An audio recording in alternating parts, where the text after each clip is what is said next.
Good evening, folks. I'll be very brief. I know we have a movie today, so I'll be talking throughout the movie, so I don't want to waste my voice now. And then we have a great panel as well tonight of some amazing voices and the struggles that we're all connected with. So I'll just be very brief. And I guess I'll finish with what I was introduced around. Just putting tonight's meeting in a little bit of historical context. And just think about, this is the first meeting, I think, in 2 years, is that right, in-person conference? Think about what's happened in the last 2 years. What happened in our lives the last 2 years? George Floyd. What else? We had an attempted coup on our government, right? What else? Invasion of Ukraine. School shutdown, something that in the matter of days, right? I think it was March 14th or 15th or something. 13th. Friday the 13th. Right. We were also in the midst of, as was said, some of the biggest uprisings, the deepest, widest, deeply held protests around racial justice in the history of our nation, right? And now we're also in the midst of one of the biggest clampdowns or kind of backlashes against that, right? We also, I don't know if you all remember Prop 15. Do you remember that? I think that also happened in the midst of this all as well. So I say this because I'm looking at this in a historical context, and I say this as, again, a third generation UTLA member. So that means my grandmother went on strike in the early 70s, I think 71, to help found my union. Before that, collective bargaining was illegal for us to do as educators. It was illegal. In fact, that contract that they struck over for 4 weeks was thrown out of court because it was considered illegal. In those days, unions meant, the biggest employer, by the way, was General Motors, right? The biggest employer in the world, General Motors, all unionized staff. Every one of them unionized, middle-class jobs, steel workers, right? In the 70s, union participation was at an all-time high. You fast forward to today, the biggest employer is no longer General Motors. Anyone know what it is? Walmart and Amazon, right? So all those middle-class jobs have now been replaced by people just working to survive, the most basic survival. And we went from a tiny upstart union to now the biggest union in the nation. Right. And that's something to applaud, but it's also something to look back on and a lot of sadness of what's happened to the labor movement in general. It's been decimated, and working people have been decimated for decades.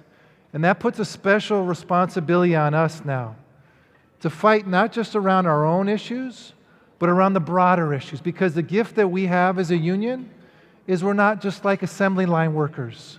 Our work is in the community with our students. Our work is connecting with our members and connecting with the parents of the students we serve. And that's a gift. And so while all these last 2 years, that gift has even been elevated. The importance of that has become more clear. When workers across this state and across this nation were just on survival mode, right? Our unions went into real attack mode and did some real stuff around keeping us safe, keeping us alive. And that should not be overlooked. That's important.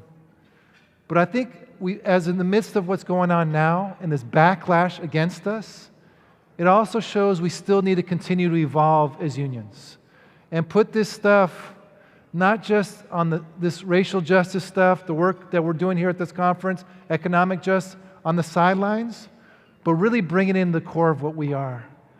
Because when democracy is under attack like it is now, we are the antidote to that. When we can model democracy at every school site, and we have to be honest, it's not there in a lot of school sites, right? We have to elevate this. A lot of school sites don't even have union meetings, right? We can't talk about racial and social justice if we're not even talking to each other about anything. Talking to each other about a bell schedule that the principal's not respecting, or going over on the faculty meeting, right? Part of what we're learning in this times, and this has been, I want to say, these times, these last couple years have been both exciting, being out there in the streets, but I don't know about you all, and they've also been depressing some of the time, right? And scary. Scary? Someone else said scary? Yeah, it's been scary. It's been depressing. And I think the way we get through this is by leaning into each other. And so when and I know this is part of the discussion here today, is how do we build something that takes care of each other, right? And also lead this movement. Because if we don't take care of each other, nothing's going to happen. If we don't take care of our connection to each other that's been disrupted, and our connection, and you know what? Those things are actually connected. There's some people in this room who I've known for like 25 or 30 years. People who I know, they have my back and I have their back. And it came because out of struggling with each other. That's how you really know who's got your back, right? When you struggle and you count on them and they're there for you. And they count on you and you're there for them. And not just around little things, but around things around real serious struggles, around fights around quality public education, around anti-racist work, right? And so the more we model that with our union, I think the more we can actually take care of our emotional health. And I say that my father stayed in the same corner in Echo Park and Sunset for 20 years, every Friday night, against the war. As the war went on for 20 years in Afghanistan and Iraq, he was there every Friday night. And I think we have to realize that this is not, looking at the big arc of this backlash is to be expected, right? When we really pushed up against racism, this society rose up against it, it made sense that it was going to come back with a backlash. And it made sense that they were going to target us and schools, right?